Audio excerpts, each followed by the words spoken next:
سانحہ مستم کے مزید زخمی جان کی بازی ہار گئے۔ گزشتہ دنوں بلوچستان کے ضلع مستم میں ہونے والے خودکش دھماکے میں شہداء کی تعداد 149 تک جا پہنچی۔ خوشیاں غم اور آہوں میں بدل گئیں۔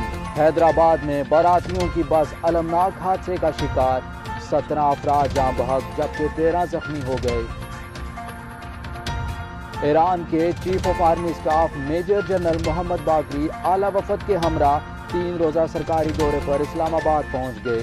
نور خان ایئر بیس پر پاک فوج کے اعلیٰ حکام اور پاکستان میں ایران کے سفیر نے میجر جنرل باقری کا خیر مقدم کیا۔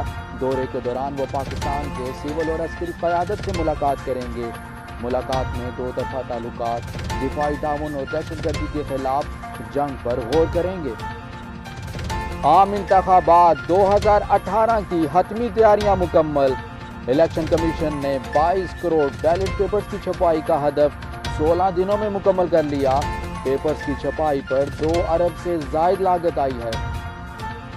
ظالم بھارتی فوج کی ریاستی دہشت گردی جاری۔ مقبوضہ کشمیر میں سرچ آپریشن کے دوران فائر سے کشمیری نوجوان شہید کر دیا۔ شہادت کے بعد غیر اعلانیہ کرفیو نافذ، جبکہ انٹرنیٹ اور موبائل سروس بھی معطل کر دی گئی۔ پاک فوج، ججز، وکلاء اور فنکاروں کے بعد بین الاقوامی کھلاڑی بھی ڈیموں کی تعمیر کے لیے میدان میں اتر آئے۔ پاکستانی نژاد برطانوی باکسر عامر خان نے ڈیم کی تعمیر کے لیے 10 لاکھ روپے عطیے کا اعلان کر دیا۔